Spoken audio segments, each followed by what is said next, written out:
Hey guys, it's Fred. You're probably getting a reflection there. It won't last long. I'm going to start the video here in a second. This video is on an organization called Street Cop Training. And it's a sad organization in my opinion. This is some of the what attributes to police officers' conduct today and how they act. Back in 1988, 89, I went to a course and it was called Street Survival. 89 is when the year was. Street Survival, Tactical Edge. It was a 3-day seminar, February 23rd, 24th, and 25th.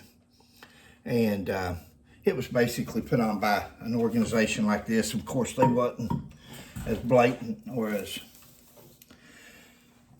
I don't know, the narratives wasn't the same. Let's watch the video. We'll talk on the other side. If you haven't seen this, please don't be alarmed by the language or turn your volume down or mute it because they do have some bad language.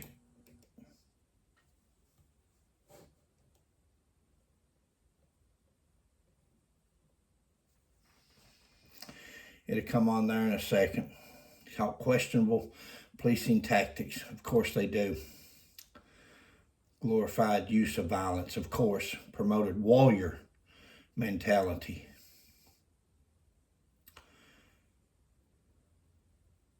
I love what the fuck I do for a living. There's nothing else I'm good at. I love violence, I love fighting, I love shooting, and I fucking love freedom. It wasn't that long ago that we were I love violence, and I love fighting. Well, I don't think there's a police officer out there that probably, probably won't say they love it, but there's not a police officer out there that would say that they mind it, because otherwise they wouldn't be police officers. That's just something that comes along with the job. But in doing it, it's usually in saving the day. You want to fight, you want to do this and that, but it's in the line of duty. It's in the line of saving the day for somebody, protecting and serving. Not to just, if you want to go out and just fight, you need to join a motorcycle club. You need to hang out at some of the tough bars, but you don't need to become a police officer. Here we go. Breaking out of the schools of our enemies. Like, I'm gonna fucking murder this guy, then I'm gonna take his head, then I'm gonna cut his head in half, and then I'm gonna boil his skull, and then I'm gonna drink out of that skull. Fucking rad, right? I'm not the guy who's fucking recording you like, oh, I am not a citizen of the United States under fucking Act 12, 6. Shut the fuck up, right? I'd get pepper sprayed and fucking tased. Windows broken out, motherfucker. Guys, can you believe that? This is instructors. We don't like treating turds, right? You're like, fuck them. These are instructors for this police course that police agencies are sending their officers to listen to these men talk about this type of mentality, and they're police officers. They're going to come back home and they're going to police for their agency, for their community, with this mindset, us against them, let's just beat the far out of people. That's the kind of training they were receiving or are receiving. I think the company is still in business. Don't take care of them, right? And I had a problem treating, gangbangers and the people that were the pieces of shit of society, right? I had a great mentor that told me, well, Sean, guess what? That's a live tissue lab, bro. Anytime you come to one of these shitbags, absolutely do the best you can. Absolutely, because what if he gets hurt, right? Or she gets hurt, or he gets hurt, then I can perform that flawlessly because now I've had some reps in. Everybody get that? Everybody with me on that? No, we're not with you. If I was in a class like that and that kind of talking started, I would get up and leave. It doesn't take a genius to figure out that's not the type of class that a police officer, a protect and serve police officer, needs to be in.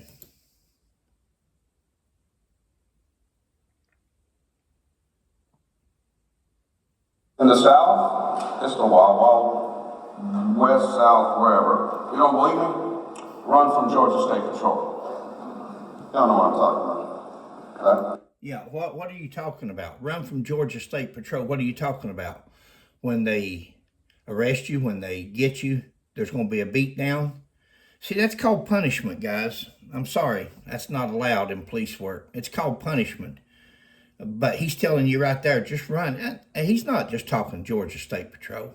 He's talking any police agency. There's always going to be a hot dog on there that when they track you down, he thinks it's his right, it's his honor, it's his privilege. He has to have a beat down on that person, kid, old man. It doesn't matter. It doesn't matter what they're running for if they don't even know what they're running for. Again, if you ever want to get in pursuit and you're a young officer, just put your blue lights on way back. Let them know you're coming. Let them know you're going to be after them.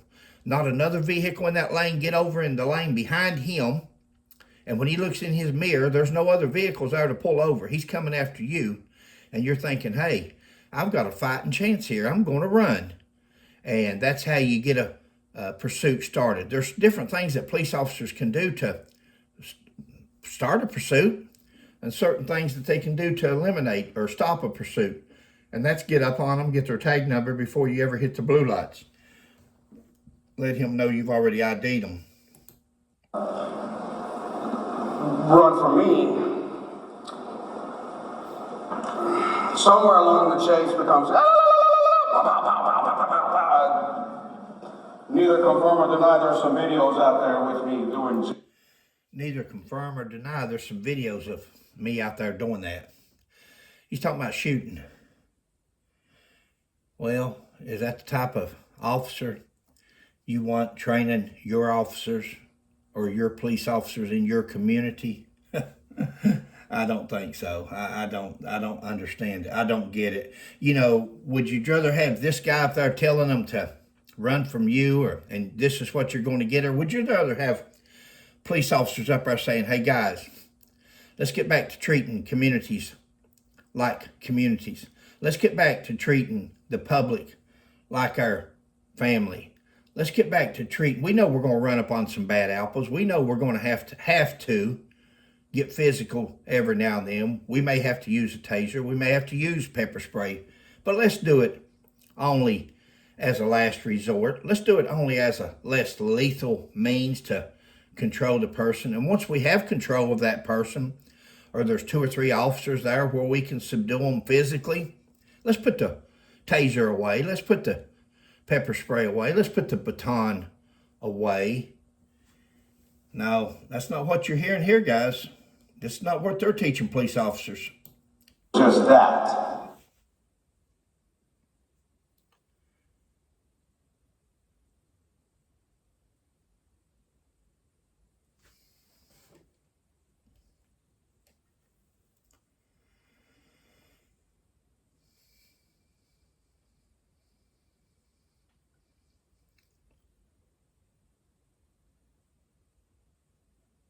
This guy pulls into the gas station, pops his hood up, gets out of his car. But yeah, in Jersey we don't pump our own gas. They do it. Other people do it. So kind of like right from the beginning, I was a little concerned about it.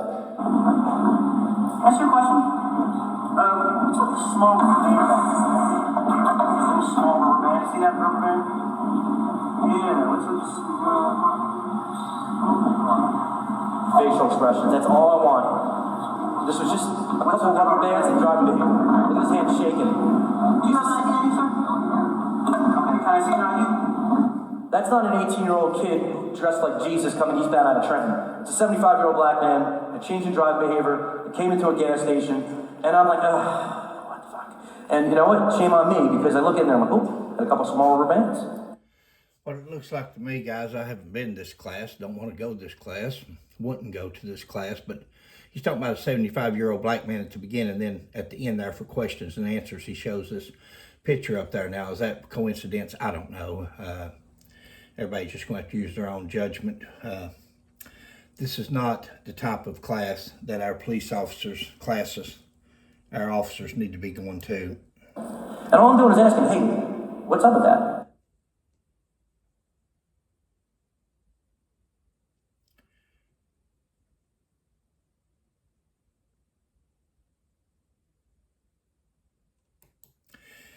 Guys, this is Fred. Like and subscribe this channel if you would. This is what this channel's all about. This is what this channel's trying to put a stop to, is the mentality that police officers have picked up along the way. Again, I was a police officer for a long time, and I had to get physical in some arrests. I had to fight in some arrests, restraint, use pepper spray, use tasers. I'm not sitting here saying that it's all rainbows and whatever the old saying is, but I'm not saying that sometimes you don't have to do that, and I did have to do that. But there's a difference in abuse of people and having to use certain amount of force or certain